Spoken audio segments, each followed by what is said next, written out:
Good afternoon. It is 1 o'clock, so we're going to get started. Welcome to the January 25th, 2024 meeting of the Committee of the Whole of the Tennessee Public Charter School Commission. A link has been provided on the Commission website for the public to view this meeting. Today, we're honored to hear a presentation from Metro Nashville Public Schools on their charter school landscape, followed by a panel made up of students, parents, and staff from some of our commission schools here in Nashville. And welcome to you all. We're delighted to see you and appreciate you taking the time to meet with us today. To start, I'd like to recognize our Director of Authorizing, Beth Figueroa, and Authorizing Coordinator, Trent Carlson, to begin today's program.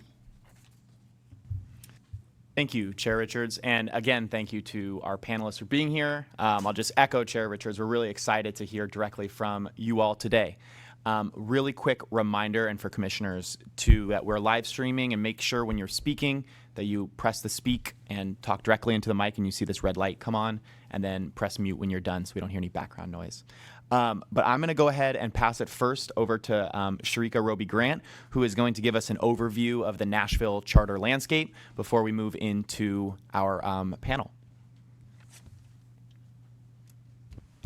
Thank you, Trent. Good afternoon, members of the Commission. My name is Sharika Roby Grant, and I'm the Director of Charter Schools for the Metropolitan Nashville Public School District. I would like to take this time to say thank you for the opportunity to present the Metro Nashville Public Schools overview of our portfolio of schools, as well as the supports and services provided to each MNPS charter school through the MNPS Charter School Office. The vision of MNPS is that Metro Nashville Public Schools will be established as the premier large school district in Tennessee and beyond by ensuring that every student is known. To ground today's overview, I would like to start with the district's core tenets. MNPS is committed to becoming a responsive support hub for schools and all of our families. MNPS empowers all of its leaders at every level to ensure that the district continues to reach its goals. We believe that when we identify and eliminate inequities, we are creating the conditions so that all students can achieve. And lastly, we ensure that students are achieving by creating and supporting learning experiences that are personalized to each student's needs and aspirations. Through this rationale of our core tenets, MNPS developed focused outcomes. Our focused outcomes are in literacy, numeracy, transitions, and SEL. We align and coordinate supports and resources across the support hub towards supporting students in meeting their individual focused outcomes.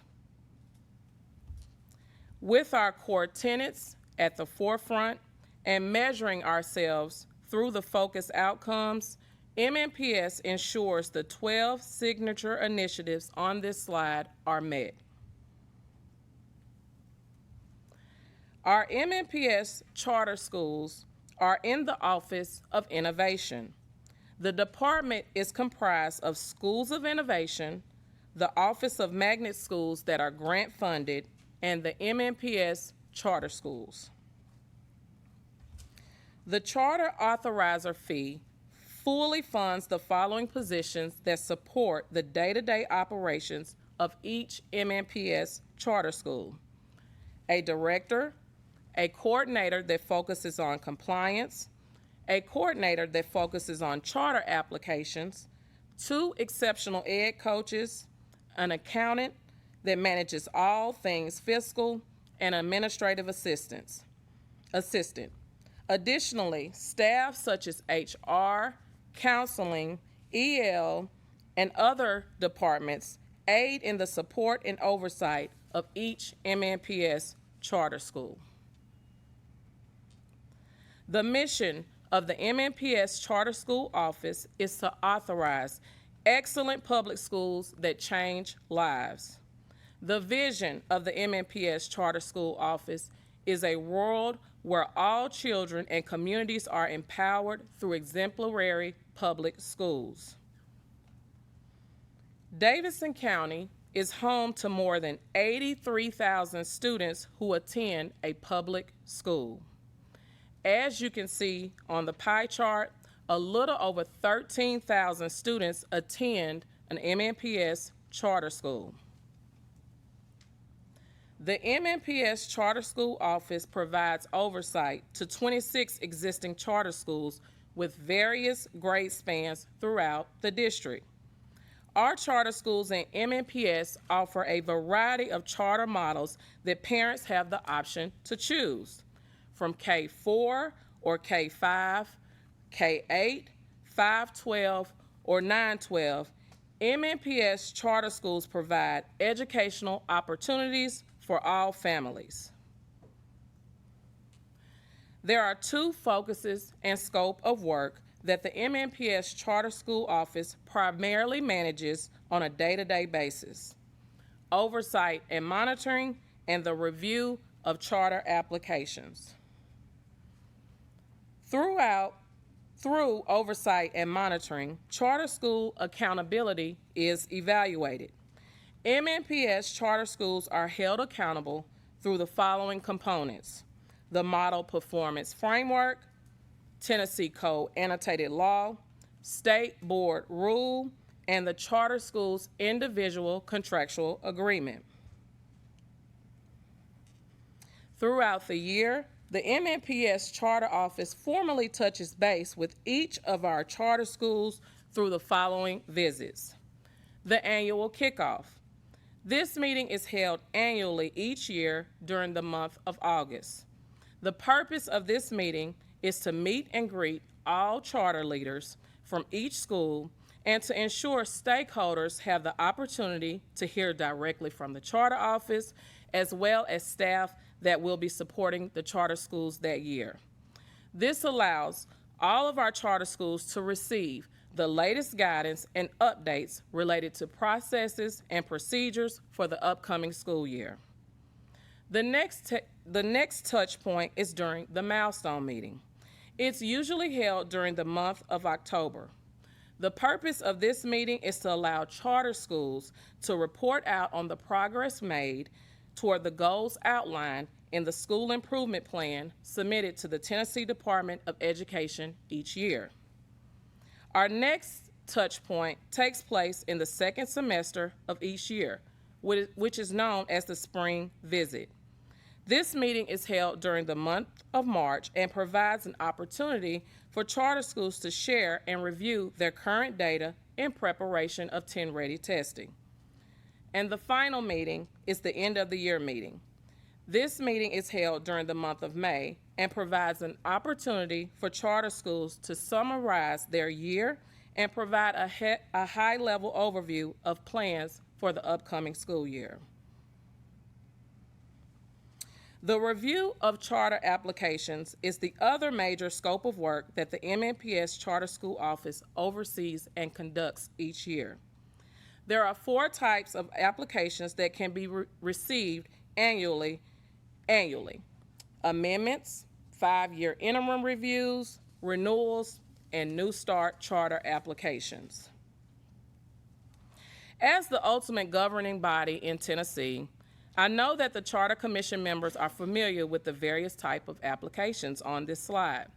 As you know, each application type has state-mandated timelines and requirements, which sometimes requires an authorizer to review applications throughout the entire school year.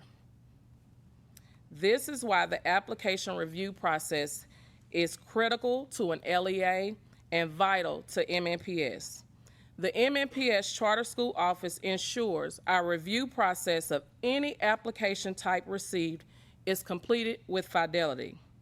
The MNPS Charter Office ensures the following for the review and rating of charter applications received: conduct training for every review team member to ensure the understanding of the application type that is received, provide sufficient time for reviewers to provide feedback to the application, host capacity interviews for applicants to provide an opportunity to answer any clarifying questions for review team members, facilitate consensus meetings that provide an opportunity for review members to determine a consensus rating for each section indicated in the application, and lastly, present the evidence findings of applications to the MNPS Board of Education to consider in the vote and approval or denial of a charter application.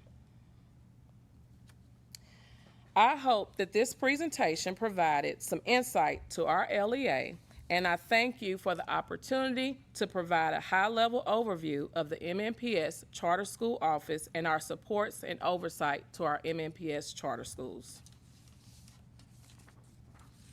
Are there any questions? Questions from any commissioners? We've got a couple outside. No? Okay. Well, thank you so much. We really appreciate this overview. We appreciate everything that you and your staff are doing for the charter schools in Davidson County, and we appreciate working with you and seeing you in the future. And now we'll go to the full panel. Thank you, and thank you, Sharika. So I now am going to ask some questions of our panelists that we have, and then commissioners, when I'm through asking those, we'll open it up and see what questions you might have for them. First, just going to ask for like a quick whip around of introductions. So if you can say your name, your role at your school, student, teacher, et cetera, and then how long you've been at your school. And Ms. Douglas, I think I'll start with you, and then we'll go around this way. Hello, everyone. My name is Jennifer Douglas. I am a founding parent of my student now is at KIPP Global High School, and I've been there 5 years strong and growing. Hi, my name is Mariam Rashwan. I'm a student at my school, which is Tennessee Nature Academy, and this is my first year at my school. Hi, my name is Taraya Kamen, and I'm a student at KIPP Antioch College Prep, and I'm 8th grade, and I've been going there since I was in 5th grade. Thank you. I'm Trayana Buchanan. I work at KIPP Antioch College Prep. I almost forgot the name, but I didn't. I'm a lead teacher and the content lead for 4th grade, and I've been there for 3 years.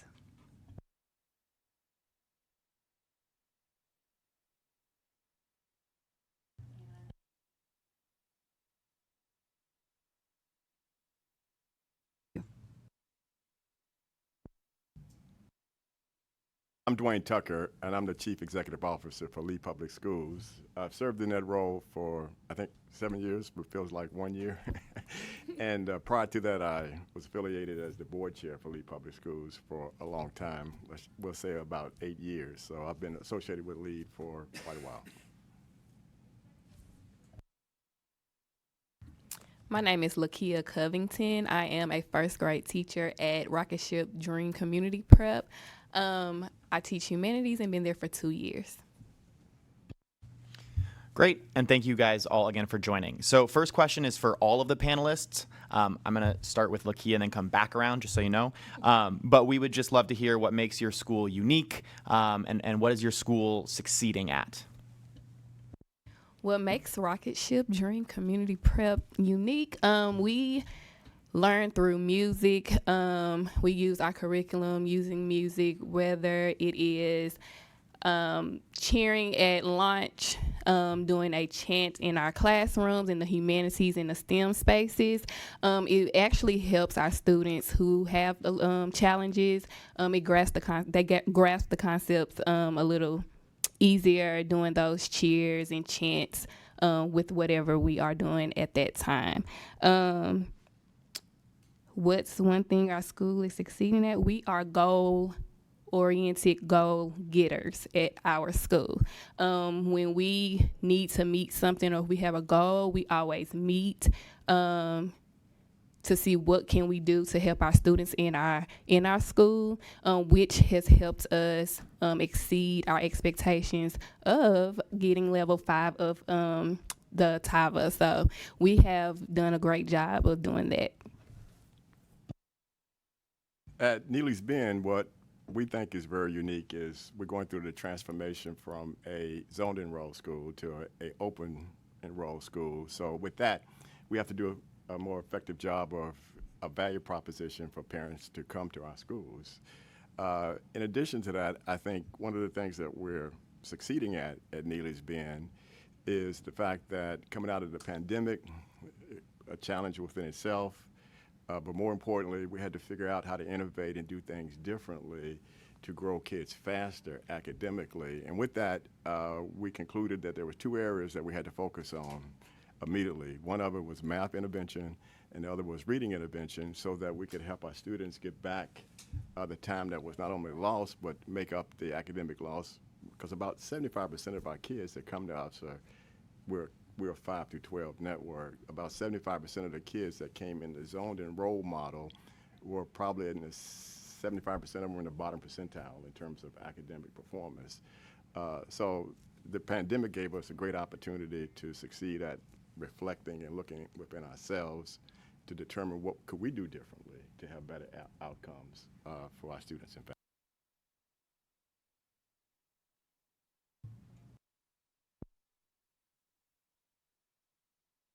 Okay. Oh, wow. They normally don't give me a microphone for a reason. At Nashville Collegiate Prep, if anyone's ever come and visited our school, read our app, it is a community model school. It is, it's a great opportunity for teachers as well as students. For our teachers, and one of the things, so when I came up here in May, I met with first-year teachers, and I said, you know, wow, this can be overwhelming, it seems, but what do you love about it? Or what do you dislike about it? And I had this one teacher sit down with me, and she said, Teresa, what I really love about it is a lot of times brand new teachers get put into a school, the door shuts, and you're trapped in there with 23 students on your own. In this community model, you have a team of 3 or 4 or 5 teachers that are truly committed as a team. It helps with our teacher attendance, because when you have that accountability to someone that you are sharing space with, it's different than, hey, they can just call a sub in for my 23 kids. I'm seeing every single kid, and the benefit for our children is that, you know, when you go into, and we've all heard it, I need to have, you know, Miss Jones because she is the best third grade teacher. And everybody's calling the principal, hey, can you get me? No. In a community model, the master teacher is the teacher that's going to teach that subject. So every student is exposed to the master teacher. The other teachers support in different aspects of the lesson, but the direct content is delivered by the best teacher within that subject. So that is something that's been really successful, as well as what's really I think we have the most pride in is we have a very large EL population within our school. Right this year we're 55% EL, but last year our EL students were 30% proficient. They actually outperformed our general population students. So what we were doing in the classroom with those EL students, we've really kind of taken on the whole school and become super focused on the standards and those type of things. And we'll talk more about that. But so I think really what we've done, because we've really way outperformed our neighbor district schools in our EL performance, and having our teachers very committed to getting their EL endorsement. And everybody has taken the mindset of, you know, we are all EL teachers.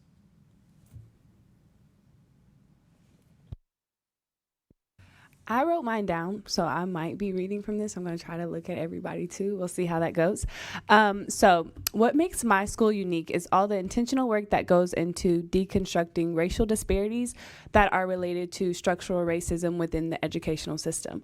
More specifically, addressing the disparities within our curriculum almost immediately. So I'm the content lead for 4th grade reading. So I've taught the content, and I get to teach it to other teachers. We have a module 3 that is teaching about the perspective of the American Revolution. So when you think perspective, you think I should get all different types of perspectives from all different types of people. But all of the books within the unit were written by white people, and they were about white people. So I brought it to the Regent's attention. How can I teach my students about the different perspectives of the American Revolution if you've only given me one to teach about, truly? And so when I brought it to their attention, I kid you not, this year we have all new books. 3 out of 5 of the books are new. In a previous school, when I would have like a complaint or something like that, I'd be met with like, we'll work on it. We don't write the curriculums. There's people over us. It takes a lot of time. But my regional director took it in her own hands. She rewrote the lessons and she brought us new books almost immediately. And so I just feel like we don't just say that our curriculum is culturally relevant, but we do the work to make sure when it's not, immediately changing it to make sure that it is. And also just like other things like labels and stuff. Like our English language learners, we changed it to multi-language learners. Instead of calling our kids in special education SPED department, we call it exceptional education. So like we're very student centered, and not only that, but we serve our population because we have a very diverse population at our school. So what I think what makes our school unique is our community, because we all have to come together at one point and learn, and that makes it very special. And also what makes our school very succeeding is our growth in our reading and in our math, because it is very fun but also challenging whenever we are learning, but with our help from teachers, it's actually pretty fun and cool. Thank you. What makes TNA unique is the fact that nature gets involved in all the lessons. And I mean, I'm still wet from recess because we go out and we play in the rain. We play in all weather if it's not too dangerous. And what my school succeeds at, I think the staff succeeds at making kids feel safe and welcome, because like all the teachers' spirit, like I think interferes with the students' spirit, and it puts you in a better like learning mindset once you get fresh air. Okay, so I may or may not be reading from a script. So what I believe makes KIPP Antioch Global High School unique is what I've experienced. Being able to have that individualized connection with each staff and each teacher is very important to me and my family and in the way that I go about my daily life. So it almost seems like we're mimicking each other at home versus at school, which is wonderful. Also, the second part, what was it? Well, the second part of that is I've noticed that through the experience just with the high school, not even going back to the middle school because I've been a part of that for 4 years, but they provide a safe and supportive staff that I've seen is highly, highly effective. They positively, purposefully engage with the students, and then they make sure that that's parallel with the parents. How important is that? Where do you get that at on a daily basis, but at KIPP Global Antioch High School? Thank you. Thank you, everybody. It's really great to kind of get a quick little glimpse into each of the schools. We really appreciate that. Next question, Dwayne, is specifically for you. So we would just love to hear from a board and from a network's perspective. Can you just talk about LEAD's approach to like future planning? How do you balance input from various stakeholders to determine like what you are focusing on? Sounds like a three-point question, but if we go back about 5 years, no one on the board felt comfortable that we were achieving the outcomes that we wanted to. With that, we spent the last 4 to 5 years without a focus on growth, but fixing and ensuring that we had the right internal processes and capacity to set the table to grow. With that, now we presented to our board, and they have approved an opportunity for growth over the next 3 to 5 years to double the size of our network from 6 schools to 12 as part of the partnership with the ASD. That also allows us to be a K through 12 network as opposed to a 5 through 12, which gives us more value to provide to the families that we serve today and the communities we operate. On the stakeholder side, I'd have to admit that we had to go back and redefine what that really meant to everybody in a leadership role at Lee Public Schools, if you don't understand who your stakeholders are, it's hard to meet those expectations. And with that, we concluded that we need to determine, since we're not excelling, what business are we really in? Most of the people would say we educate kids. I said, well, no, that's our product. I think they are a stakeholder. I think our customers and families are our customer. The individuals who contribute their treasure around taxes that go into funding public schools, I think they also want a return on their investment for investing in Lee. So they are also a stakeholder, as well as philanthropic donors who give their treasure to us as well. I can also make the same argument that if we really want to be efficient, then staff members are also stakeholders as well in terms of how we go about structuring our network. That allowed us to flip up the whole process that we had in place. And if the customers are really in the school, the students, we made sure that the principals had the authority to innovate and make those decisions without coming through the bureaucracy at the network level. That would be me. And respond more with innovation in a more timely manner. That has helped us dramatically in terms of how we look at things. If you walk in a Lee school, that sound like Starbucks. Welcome to Lee Public Schools.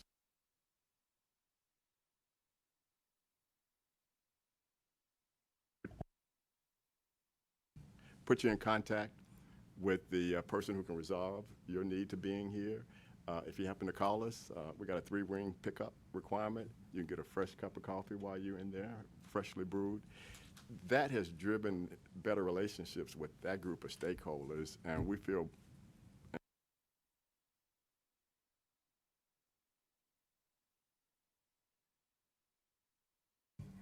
all right. You want me to start all over? I'm just kidding. But so now we understand our stakeholders, and we're trying to exceed expectations with all of them around a framework that people can sort of galvanize and work around.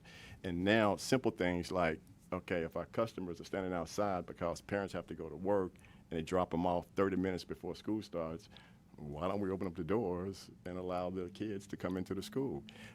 Student-led events where we go through the academic performance. Well, would you have your customer who has to work during the day schedule all of the student-run conferences in the middle of the day? So we've changed a lot of things that we do to make it more not about us, but about those stakeholders. So that's the way we set that foundation, and it's easier to make changes and things happen as a result. Thank you, and thank you for sharing that perspective. The next question I'm going to shift to the teachers and administrators. So we'd love to just hear about maybe like a challenge that you have faced at your school this year, and then more specifically, like what did you do in response to it, and what are you and your school like continuing to do to respond? So Ms. Buchanan, I think I'll start with you and then come this way. I think when you think about schools, I could probably name like 15,000 challenges for you right now that I have as a teacher. But the biggest one I think that we've seen at my school is definitely the teacher turnover rate and teacher burnout. And as like the grade level chair, I get like one-on-one insight with how my teachers are feeling and like how I feel as a teacher.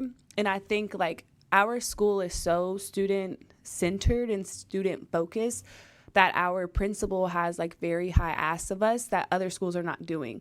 So when a teacher comes from a public school where she was able to plan when they were able to plan their own lessons and have like a lot more autonomy than as compared to charter, where we have a curriculum that's written out for you in a set plan. I feel like burnout is very common in charter schools. What I've tried to do for my teachers is just give them like all of the resources that I've accumulated over the past 3 years of being in charter, and kind of letting them know like the work that we're doing is for the students. And we don't get paid enough, no, but my school does offer like bonuses and master teacher stipends and things like that to like incentivize us to do the work. But like at the end of the day, I don't think that teachers get like, it's really not about the money. I know everybody says that, but it's about like our kids. So if we have to make a strategic monitoring pathway and do data internalization 5 times a week.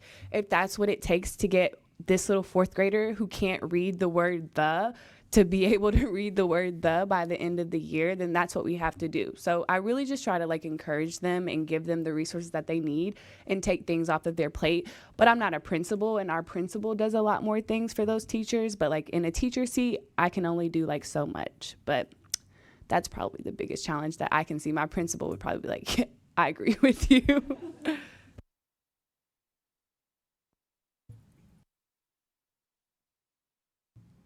Okay. When I read this question, there was only one thing that, I mean, there's lots of challenges, right? But the one thing that undeniably was the most disappointing and, frustrating thing was the day that we got our school grade, when we missed a C by 0.4 of a point. When I got here in May, I sat in PLCs and stuff like that, and something kept sticking in my brain. Like, there's academic conversations, we're missing something in our academic conversations. So Ms. Robinson and I this all fits together with my greatest disappointment, just for the record. We started over the summer going, all right, what do we need to do? Because we've got to flip the switch. We've been so focused on instructional software and iReady, and we've been living and dying by that. But we're missing the key point here. We are tested on Tennessee state standards, and we planned all summer on how we were going to flip the switch on our education mindset, that we were going to get so laser-like focused on the Tennessee state standards. Now when you walk into the building, and the commission will be in the building next week, so I'm going to go ahead and tell them what they're going to see. You're going to see our teachers are totally focused on their teaching. They assess. We make decisions from a weekly basis to a monthly basis. We regroup our students. We are so small group focused. We bring in Parliament tutors to come in during the day to help us with small groups. That was before we got the news of our school grade. So when you make a big change like that, you have your early adapters. So there were some teachers that were, hallelujah, thank you, we are gung-ho. And then you have your ones that are resistant. So we got the school grade right before the holiday break. So Ms. Robinson I said to Ms. Robinson, this is going to be our rallying cry going into the rest of this year, because, now it's a sprint to the finish. So our first faculty meeting back, we sat down and I said to them, is this who you are? Is this really reflective of the teaching that you did? And the truth of the matter is they worked hard. But we got to work smarter. We got to work more intentional. So everything we're doing in our building is very, very intentional about this is key, who passed that standard, who needs to maintain on that standard, most importantly, who needs to be remediated, and where does that happen? So we readjusted our success groups with 30 minutes every day to give our teachers time. Everybody in our building has a success group where we are reteaching students that didn't achieve mastery on those standards. So what was, absolutely crushing and unacceptable, it has now become our rallying cry to, our goal is to be a B at the end of this year. And we are going to do everything possible. Every instructional minute that you can think of. I have teachers that come in at 7 o'clock in the morning, students that come in early for breakfast bunch. We do lunch bunch. We do after school. You name it, we are teaching during that time. So, it was absolutely disappointing and a challenge, but it's going to become our cry for success. I think one of our biggest challenges, it reverts back to last year going into this year, is supporting our MLs a little more. I know we give our ML students support, but what more can we do to help them and meet their needs? Not only just the ML students, but their parents. So I took it upon myself this year to use our online platform, Class Dojo. When I post homework or anything, I specifically put all directions in there so they're able to translate to be able to help their student at home. So they're understanding what we're doing in the classroom and they're not lost. So what we've been doing in school is having collaboration meetings. So our ML specialists and our teachers, we collaborate. So what are we doing in the classroom? So when they're getting pulled out for their small groups, they can collaborate and do what we're doing in the classroom along with what they have to do with them. But at the end of the day, we want to know, what can we do to support them even more so we don't have to keep struggling and pulling and tugging to see like how can we support them and meet their needs. Thank you guys for those answers. I'm going to ask our students a question now. Commissioners, just so you know, after this, I'm going to turn it over to you. So if you're thinking through some questions that you might want to ask. So for our students, and Miriam, I think I'll start with you. Can you just tell us what it's like to be a student at your school? What would you want the commissioners to know about like your experience and the experience of students at your school?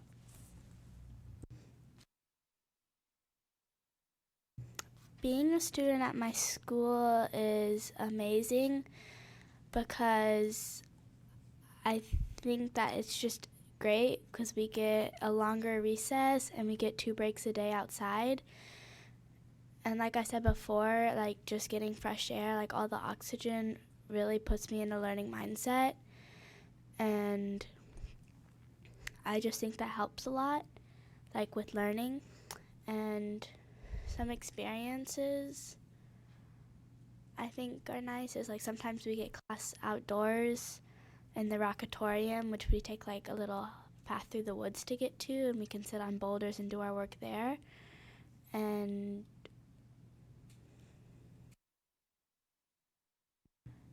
playing outside in like most types of weather makes you think that not just sunny weather is good weather.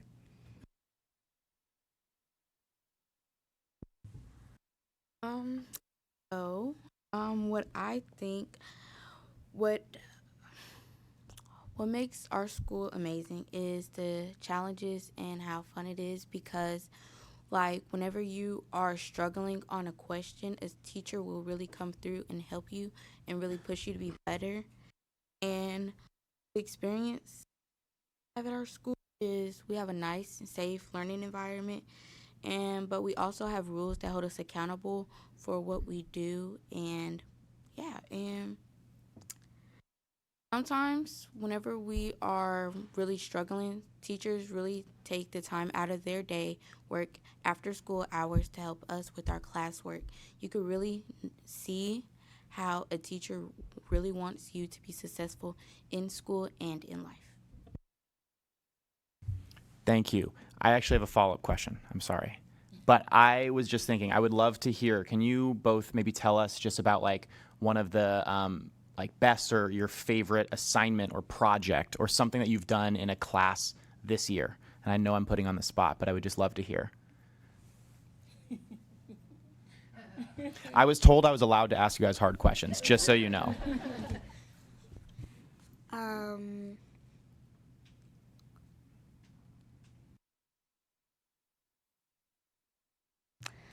In math class, we did mosaics out of paper for our fraction unit, and we could make a picture out of something that was important to us, but then we would also count like the tiles that we used and how much of each color, and then we would write it down on the paper. I wasn't there for the last part, but my classmates were, and they wrote it down on a paper of like how many pieces of paper they used. Well, honestly, I forgot, but I'm just gonna go with it. I'm gonna go with during history we had to do this project about the Salem witch trial, and honestly, we got to work with partners, but like the last few days, we had to like write our essay about why it was important and why now we need to learn about it.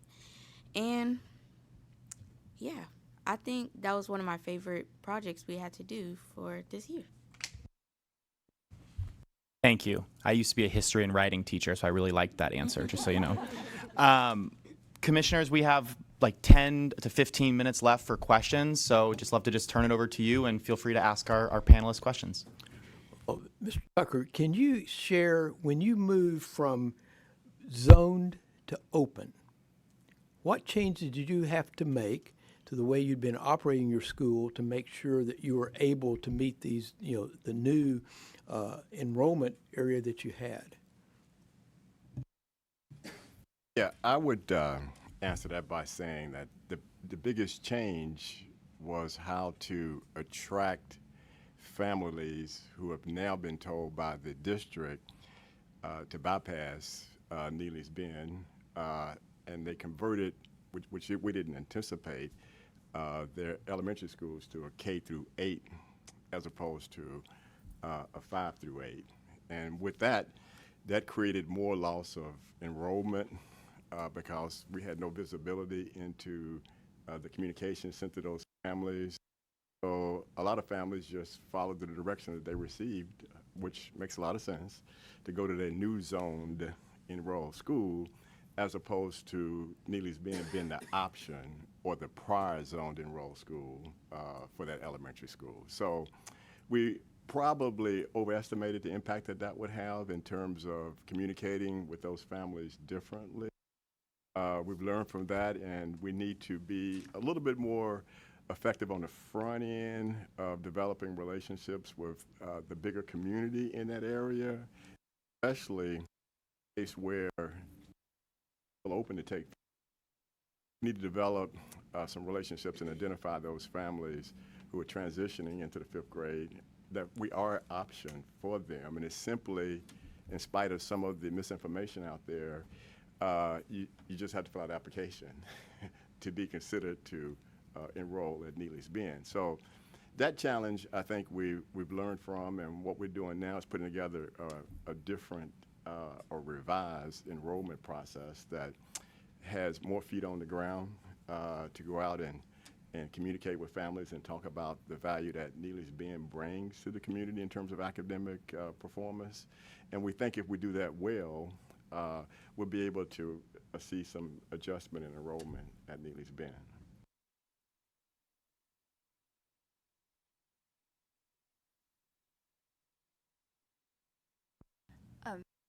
And I appreciated your. Love to hear from you and other teachers. Obviously, we know that you need great teachers, great schools. A lot of burnout during COVID, especially. I would love to hear kind of post-COVID. I guess we're post-COVID now. Kind of what has it looked like to recruit great teachers and leaders, retain them? Have things changed? Are you feeling encouraged than you were? That'd be great. So one of the things that we've seen, I think that the first year coming out of COVID was definitely the most challenging. We've seen that it seems to be leveling off. Like for our school this year, we've only lost 4 teachers all year. And you still say, wow, that's 4 teachers. But some by choice, some by not by choice. So it's all okay. But like in our middle school, we haven't lost any teachers. In fact, it was up, we went the whole first quarter without a teacher even being absent. I'm also going to go back to part of that has to do with our model and really flipping our culture where this is, you know, I say this a lot, but I before I became an educator, I was a coach. So it's really about team. It's really about working together. If we're going to have great success, it has to be done together. And then our community model, they really rely on each other. So if you leave, if you don't come to work or whatever, you're really letting down more, of course, your kids, but you're also letting down your peers. And so it's not in isolation. You're not doing anything in isolation here. So just the flip in culture. So I think that, I think that what we saw, which was, the great, resignation and all that, I think that's really calmed down some. I think that, people are looking for jobs. We at our school, I can't speak for everyone here, have a lot of career changers and first-year teachers. I like that because we get to train them. So we spend a lot of time with professional development and training. And when you also give, your people opportunities to be part of something greater than themselves, really creating that vision, they're more committed to going that extra mile, to sticking it out. Our middle school team, they would never let each other down. It's actually a really beautiful thing to see. But so I think with that, I can't speak for everyone, but for us, that first year out of COVID is a struggle. But this year it seems to really be leveling out, and everybody, has a very specific purpose. Oh, nope, go ahead. Okay, well, ladies first. So I think I have been teaching at my school for 3 years. I would not say that there was an improvement in the teacher turnover rate. I was honestly surprised to see how many teachers we lose each year. But I do want to give you a little bit of like insight on why I feel like that is and like the feedback that I've gotten from the teachers, because I want to set the stage and say that we are a grade B school. So like we are very high achieving. Our students are brilliant. We have excellent teachers. And I feel like the biggest impact on teacher burnout for us and why it's not getting better is because our expectations continue to be higher. So my first year, we had a different principal. She was amazing. But my principal now, she has expectations that are like so much higher than what they were. So we've lost so much more teachers than the first year I was teaching there. And so many times I hear, oh, it wasn't the same when so-and-so was here, or like the first year here was better. But like in my head and the teachers who have now came, it wasn't better. We just didn't have high expectations for ourselves. We were okay with being like, if I'm not mistaken, we weren't a grade B school. My first year teaching, we did just come out with letter grades. I do know we've performed higher on TN Ready since we've had our new principal. And like I said, our last principal was amazing. She was doing a great job. She had to leave for personal reasons, but she catered to us more. She was more like teacher and student focused. And so if we were like, oh, this is too much, she was like, okay, well, let's take that off the plate. But our principal now, if we're like, this is too much, she's like, I love you and I'm going to help you any way we can, but we have to do this in order to move and grow our students. So I haven't seen it become better. I think it just depends on the recruiting talent. And I feel like we are getting better at that this year.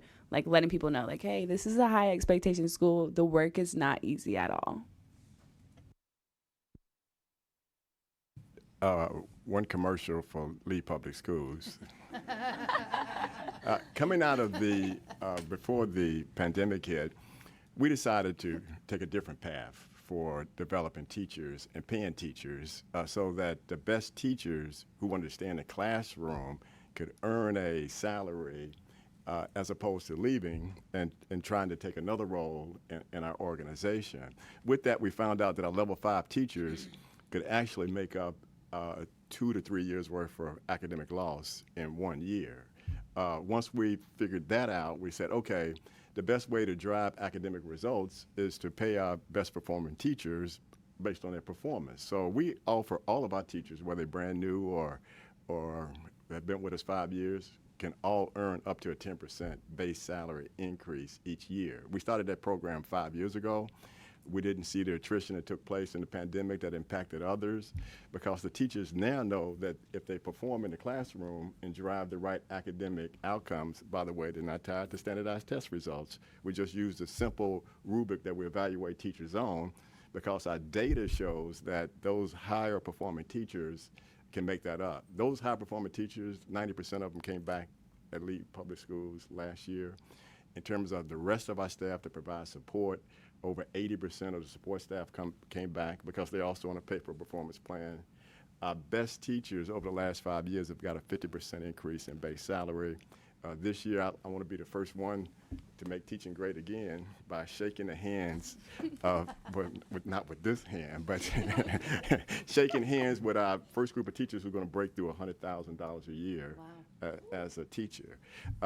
So we believe having a program that incents teachers to become better and stay in the classroom drives better academic outcomes and helps with the retention of those teachers as well. I would love to, from a parent's perspective, just kind of piggyback off of my experience with the KIPP Antioch College Prep and then my baby going into high school. It was a bit devastating or shocking to see the turnover rate the way that it was. Year 2, I started to understand why it was, and I started to appreciate it. I don't know how to say it without just being authentic.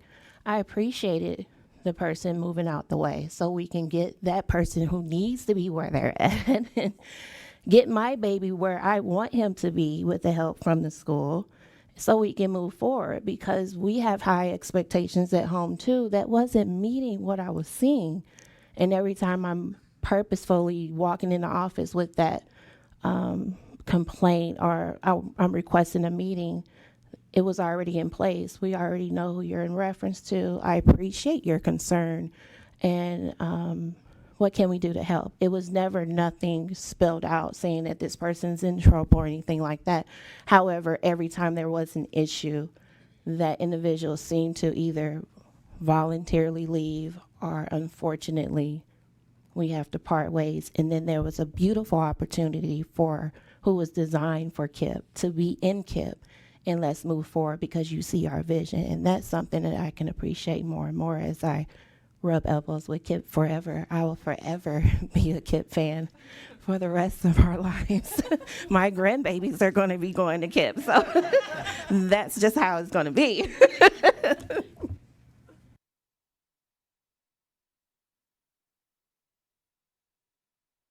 Just have one. Everyone, whether you're a charter school or you're a non-charter public school, is wrestling with problems with student absenteeism. And I know it's not one particular item. I know there's not one particular solution. But if anyone, including the students, has some ideas of things you are either doing this year and seeing positive results, or things you think that we ought to consider doing to reduce that chronic absenteeism, we'd all be interested in that. And I'm just going to throw it open to whoever wants to talk. I'm going to do it quick. I've been talking too much. But first of all, Miss Catalina Velasquez, you're going to know her name. That is our attendance person at the school.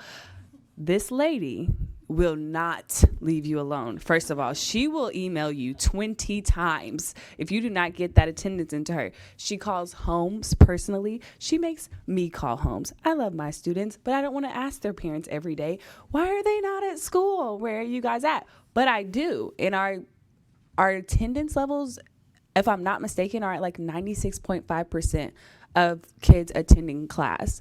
And it's because she does that work. She also gives incentives. My class got a pizza party for having the highest attendance once. I wasn't always. Other classes got a chance to. They do ice cream parties for teachers. I get Starbucks every 2 weeks when I get my attendance in on time and it's accurate, and I confirm it. And I do phone calls for the students that are missing. So a lot of different food incentives, which is always great. Who doesn't love food, especially for our students? Like, you can bring them one chip and you're like, who wants a chip in here? Are you going to come to school? And they're like, I promise I'll be here tomorrow. So like, just like incentivizing attendance with like food or different prizes has had a really big impact on students as well as teachers. I love a good coffee every 2 weeks or a pizza party. I do agree with her, and our attendance is in like 96% too, but I think if you just bring life into the classroom, it will bring the students to the school. So maybe we can just encourage our teachers, you don't have to be so strict all the time. Like, bring it to life. Let them have fun. They can have fun and learn at the same time. And of course, congratulate us for having our students here every single day. It's just the comfort of the school that will make those students come in every single day. Calling those students, checking in, having those type of relationships with those parents. I know I do. I still have relationships with parents from back when I started teaching in 2010. It's just having that personal relationship to bring those students in and just bringing things to life. I would say from a parent's perspective, so I'm very much in the life of KIPP. So on 12/13/23, we had 5.2 attendance within our school, which is wonderful. Our attendance team is very, very aggressive, like cheerleading, like be aggressive, and I appreciate it. So some of the attendance issues that we were talking about in the improvement plan meeting that we just recently had was because of sicknesses, and then the other 2% was because of situations. So I think our school is very, very good at making sure that we're trying to keep the kids engaged, and that also includes making sure that the parents are, they understand how important that attendance really is needed. You miss a day in the KIPP world, that could really be a week's worth of just retention that you've lost. And now we're having to double back for you. And there was an unexcused absence, which I think is very disrespectful if it's unexcused. So I appreciate how we go about things at our KIPP for attendance. That 5.2 is awesome.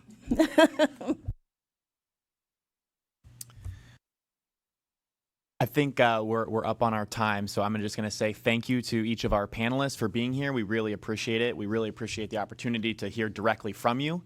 So thank you. I think we'll have probably about 5 minutes until our committee meeting, but Chair Richards, I'll let you go ahead and kind of close us out. Thank you.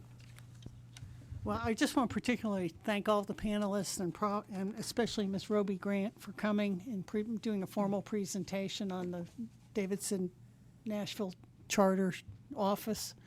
We interact with you a lot, and we are very interested in learning about your process and appreciate your efforts. To the other panelists, thank you all so much for coming. It's nice to meet each and every one of you, and we appreciate your thoughts and insight. And it's nice to see faces from the schools that we authorize and get to meet you and know you. So thank you so much. We're going to take a break. We'll start right at 2 o'clock with our first committee meeting.